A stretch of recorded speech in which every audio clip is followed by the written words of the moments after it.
Welcome back sahabat Nilam. Gimana kabar kalian semua? Sudah hilang semangat? Ya wajar ya. Saat ini untuk kita membahas tanaman nilam itu sepertinya sudah tidak menarik lagi. Karena ya situasi yang tidak menguntungkan ini itu terjadi berlarut-larut. Tapi meskipun kita sudah tidak menanam nilam, saya yakin sahabat nilam di sini itu masih tetap rajin memantau berita-berita terkait tanaman nilam dan masih sering ngecek harga minyak nilam di pasaran saat ini. Nah, beberapa waktu yang lalu saya menemukan situs yang membahas penyebab harga minyak nilam bisa naik mencapai 700.000 rupiah per kilogramnya itu pada tahun 2020 lalu.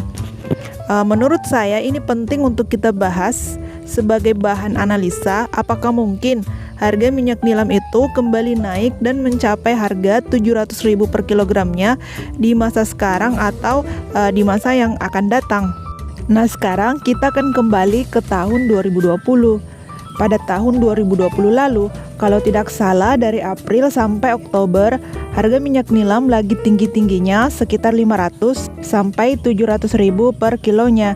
Dan pada saat itu juga seperti yang kita ketahui di seluruh dunia itu terjadi wabah virus corona atau COVID-19. Nah, kenapa pada saat virus corona mulai mewabah di mana-mana yang menyebabkan banyak aktivitas ekonomi itu berhenti, harga minyak nilam justru melambung naik.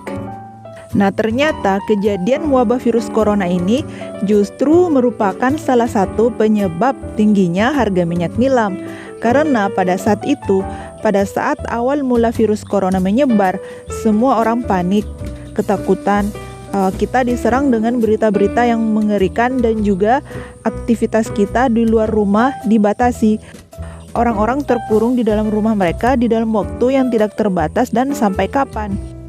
Sehingga lama-kelamaan banyak yang mengeluh mengalami gangguan kecemasan, stres, depresi, dan gangguan kesehatan mental lainnya.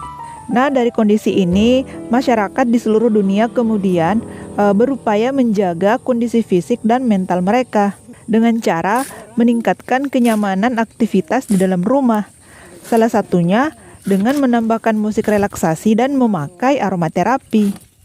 Aromaterapi ini dipercaya menjadi salah satu metode alami untuk meminimalisir gangguan tidur, kondisi stres, depresi, dan gangguan imunitas. Nah, minyak atsiri merupakan salah satu bahan dasar dalam proses pembuatan minyak aromaterapi. Makanya pada masa pembatasan mobilitas berlangsung, permintaan akan aromaterapi meningkat, sehingga permintaan terhadap minyak atsiri sebagai bahan utama aromaterapi juga ikut meningkat. Jadi pada saat itu, semua jenis minyak atsiri yang bisa diolah menjadi aromaterapi mengalami kenaikan permintaan. Jadi bukan hanya minyak nilam, minyak atsiri lain seperti minyak pala, minyak cengkeh, minyak serai, dan masih banyak lagi itu mengalami peningkatan permintaan. Nah, makanya pada awal-awal virus corona muncul, harga minyak nilam ikut naik. Terus sekarang bagaimana saat kondisi dunia berangsur-angsur normal? Apakah permintaan minyak atsiri akan tetap tinggi? Itu tergantung situasi dan kondisi. Kita tidak bisa memprediksi masa depan, tapi menurut saya permintaan akan selalu ada karena saat ini penggunaan aromaterapi sudah menjadi bagian dari gaya hidup masyarakat modern di seluruh dunia.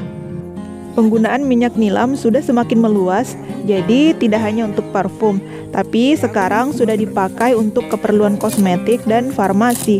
Hanya saja untuk saat ini kita masih terkendala pada proses distribusi. Proses pengiriman masih terhambat.